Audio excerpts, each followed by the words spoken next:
안녕하세요. 역사 뒤집어보기 역설의 박덕규입니다.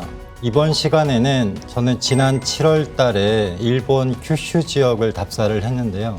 짧은 기간이었지만 일본에 남아있는 그리고 일본에 전지고 있는 우리 한국의 고유 문화를 살펴보는 그런 시간을 가졌습니다. 그래서 요즘 일본 여행 많이 하시는데요. 특히 가깝기 때문에 큐슈 지역도 많이 가십니다.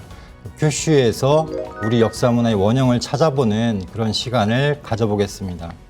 일단 큐슈의 관문하면 후쿠오카입니다. 이제 아름다운 그런 항구 도시인데요. 이 후쿠오카라고 하는 이름은 언제 지어졌냐면 이 구로다 나가마사라는 사람이 군인입니다.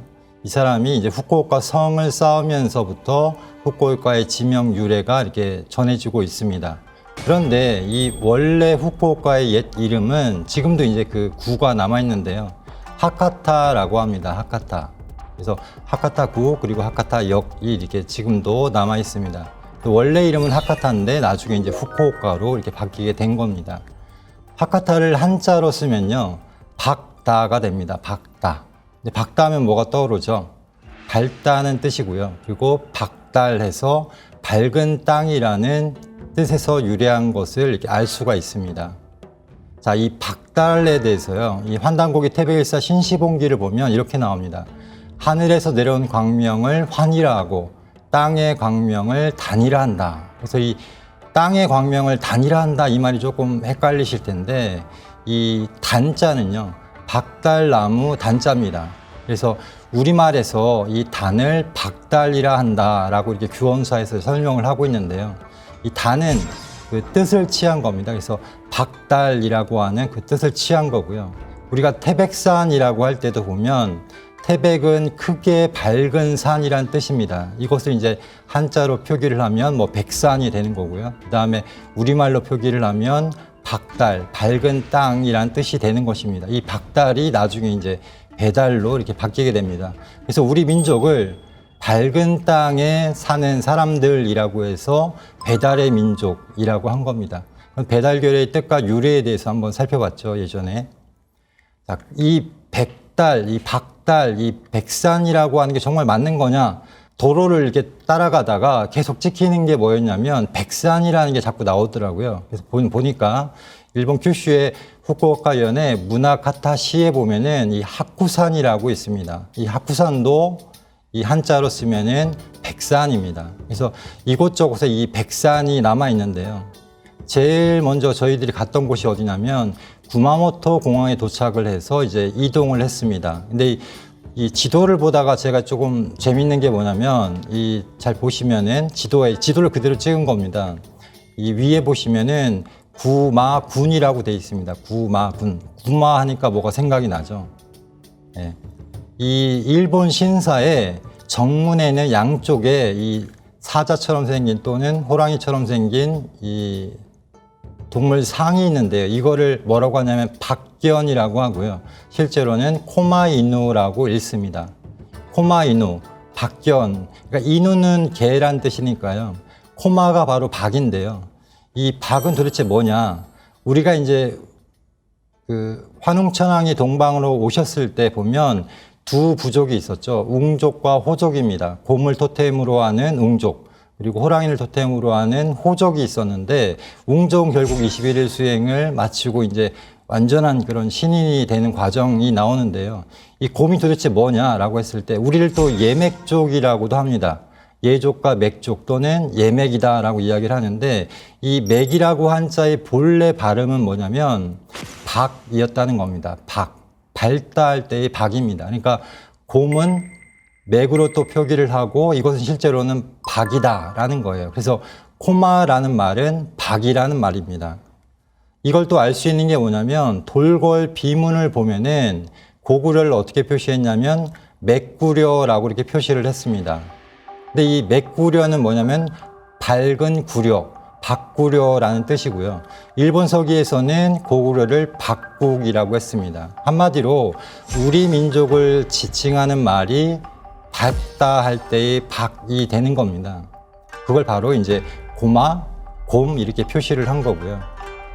실제로 일본에는 이 곰 지명이 굉장히 많이 들어가 있습니다. 그래서 예를 들면 가운데 보이는 술병에 그려져 있는 검은 곰을 뭐라고 하냐면 구마몬이라고 합니다. 구마몬. 그래서 이 구마모토 지역에서 이 어떤 엠블럼으로 이렇게 삼은 건데요.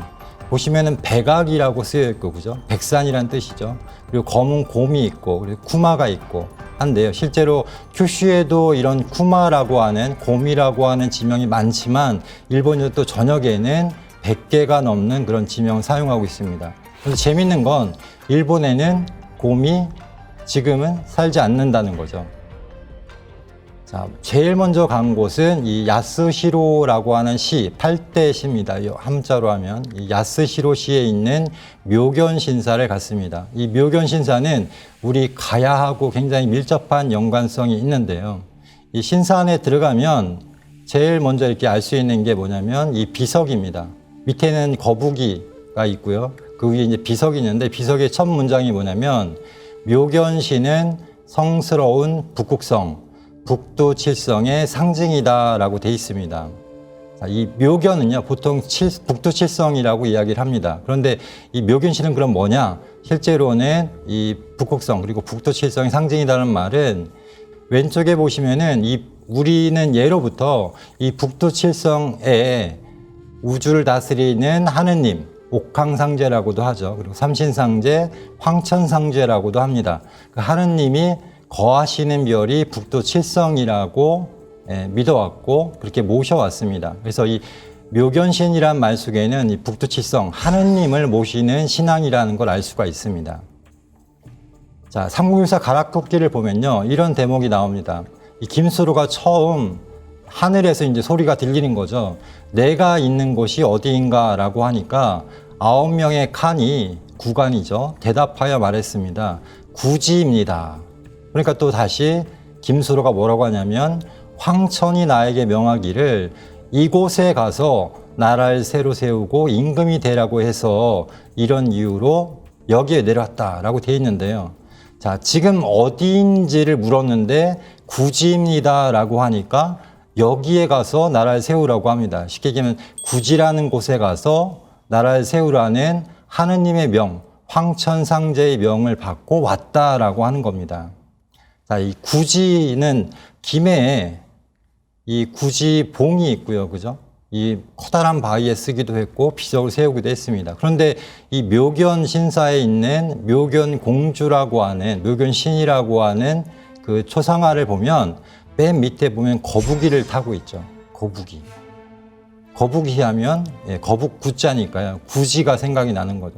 또 하나는 사실은 또 재밌는 게 뭐냐면 이 주몽이 동부여를 탈출해서 이 졸봄으로 이렇게 옮겨갈 때 보면 강에 이렇게 다다르게 되니까 막다른 강에 다다르니까 나는 천재의 아들이요 하백의 외손이다라고 하니까 강이 어떻게 됩니까? 강에서 물고기와 자라가 이렇게 딱 올라옵니다. 그래서 그 자라를 밟고 이 강을 건너게 되는 게 있는데요. 그것도 이제 많이 생각이 들죠. 자라하고 거북이랑 거의 비슷하잖아요. 그러니까 이것도 뭐 사실은 이 북방 민족 또 북방에서 이렇게 내려오는 그런 건국의 그 신화 과정에 이렇게 들어가 있는 그 상징 요소가 거북이가 아닌가라고 생각이 듭니다.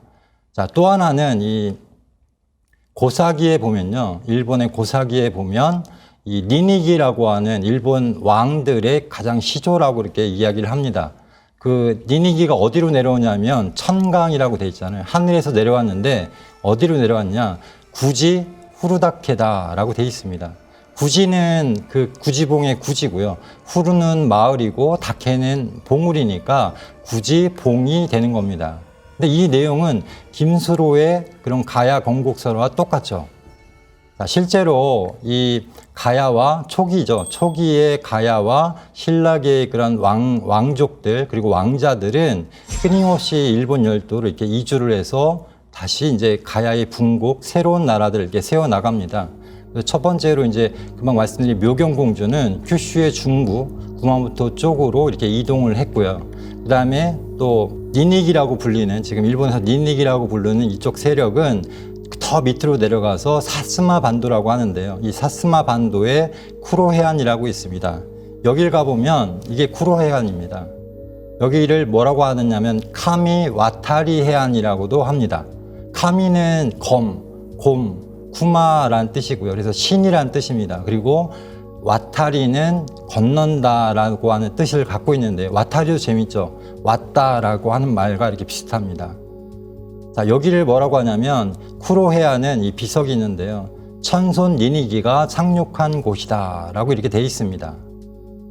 자, 이 니니기가 누구냐면 이 일본의 시조라고 하는 천조 대신, 일본말로 아마테라스 오미카미로부터 신기 3종과 벽시를 받아서 이렇게 청강, 하늘에서 내려왔다라고 이야기를 합니다. 그래서 일왕들의 어떤 시조로 이렇게 모셔지는데요. 이 사스마 반도에 가보면 왼쪽에 이제 박스 쳐져 있는 곳, 그리고 빨간색 원이 돼 있는 곳에 이렇게 비석이 세워져 있습니다. 일본 발상의 땅이다라고 돼 있습니다. 이 쿠로 해안에 상륙을 해서 약 90km 떨어진 다카치오봉, 우리말로 이제 그 한자로 쓰면은 고천수봉입니다. 여기가 바로 니니기가 하늘에서 내려왔다라고 하는 그 봉우리가 됩니다. 자, 여기가 이제 기리시마시 고쿠부인데요. 오른쪽에 보면 다카치오봉, 고천수봉이라고 합니다. 그리고 왼쪽에는 가라쿠니다케라고 해서 한국악이라고 이렇게 이름 붙여진 산이 있습니다. 이곳이 이제 굳이 후루다케라고 볼 수 있는 건데요. 여기서 뭐라고 하냐면 여기는 좋은 곳이다. 왜냐하면 가라쿠니를 향하고 있기 때문이다. 이 말 속에는 이들 니니기라고 불리는 세력이 가라에서 왔다, 가락에서 왔다, 가야에서 왔다는 것을 알게 해줍니다. 그다음에 또 하나는 뭐냐면 재밌는 건, 자, 이 고쿠부, 국분이라고 하는데요. 여기에는 가야의 7 왕자가 정착했다는 7 산성 유적이 남아 있습니다. 이걸 이제 시치쿠마라고 합니다. 7개의 곰, 그러니까 시치쿠마라고 이렇게 부릅니다. 이 국분이란 말은 중요하죠. 나라를 나눈다라는 뜻인데요. 남큐슈로 간 니니기 세력의 정체에 대해서 일본 학자는 이렇게 얘기를 합니다. 김수로왕의 7 왕자가 모두 일본으로 건너가서 남큐슈 가고시마에 정착을 해서 토착 세력을 흡수하고 산성을 쌓고 고코피 평야를 개척을 했다. 이들은 벼농사를 기반으로 세력을 확장, 남큐슈 일대를 장악했다라고 되어 있는데요. 아까도 보시면 천조 대신으로부터 니니기가 받은 것 중에 이 벽시가 있었죠. 그래서 그걸 알 수가 있습니다. 그리고 군화곡구라고 하는 군호국을 건설했다라고 되어 있는데요. 이 군호국에 대해서는 이 후한서 동의열전에 그 기록이 나옵니다. 그래서 이 57년, 그러니까 가야가 건국되고 15년 후입니다. 이때 외 노국이 공무를 바치고 조화를 했다. 그래서 이 노국은 외국에서 가장 남쪽에 있는 나라이다 라고 되어 있습니다. 그래서 광무제가 이 인수, 이 쉽게 얘기하면 옥새를 이렇게 하사했다, 도장을 하사했다는 거죠. 그래서 위에 보시면 이 그림이 정말 우연히 발견이 된 이때 당시에 노국에게 이렇게 하사했다라고 하는 그 도장입니다. 그래서 일본의 국보고요. 자, 그래서 이 7 왕자가 각각 이렇게 성을 쌓고 이 개척을 하는 과정에서 7개의 그런 쿠마가 이렇게 세워지게 됩니다. 자, 이 7개의 쿠마는요, 이 가야를 연상시킵니다. 보통 가야를 6가야라고 하는데요. 상공유사의 가라쿠키에 6가야라고 되어 있지만 실제로는 상주, 낙동강 위쪽에 곤영가야까지 해서 7개의 가야입니다. 그래서 그러면 왜 한반도 남부에 가야가 있고 또 이들 세력이 왕자들이죠. 왕자와 공주가 일본 열도로 건너가서 또 다른 또 가야를 세우는가라고 하는 문제는 이렇게 보셔야 돼요. 우리가 보통 이 환웅천왕이 동방으로 개척의 역사를 떠나는 과정에 대해서 이렇게 생각을 하면 되는데요. 12개의 12황국이 있었고 그 중에서 이제 종주가 있었고 거기에 이제 서자 환웅천왕이 동방으로 와서 그 환국에서 이제 새로운 역사, 배달국의 역사로 이렇게 전개가 되는데 그 과정을 보면 삼국사를 보면 옛날에 환국의 서자 환웅이라고 이렇게 돼 있습니다. 근데 이 서자를 어떻게 해석을 해야 되냐면 지금은 보통 뭐 둘째 부인의 아들 뭐 아니면 첩의 아들 이렇게 생각을 하는데 그게 아니고요. 고대에는 태자를 제외한 나머지 아들들, 왕자들을 서자라고 했습니다.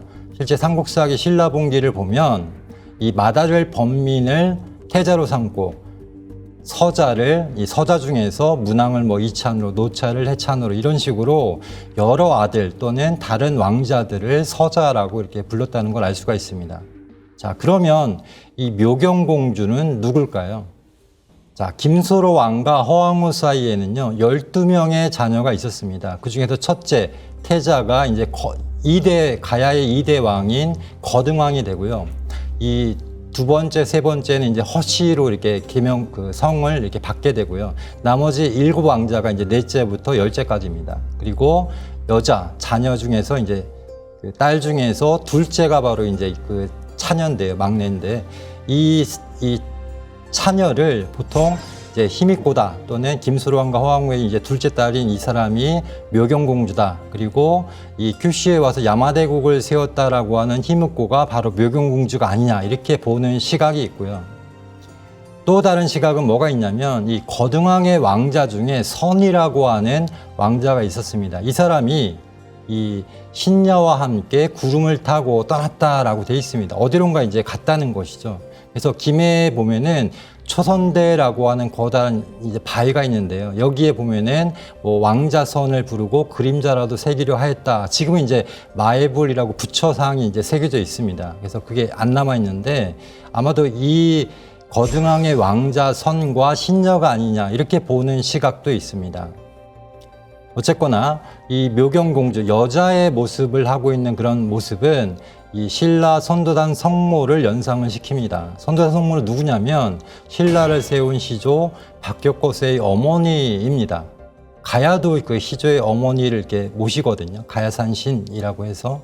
자, 일본에도 후지산 신이 여신입니다. 그래서 코노 하나노 사쿠야 히메라고 해서요. 이 목화 개야 희. 그래서 히메는 이제 높임말입니다.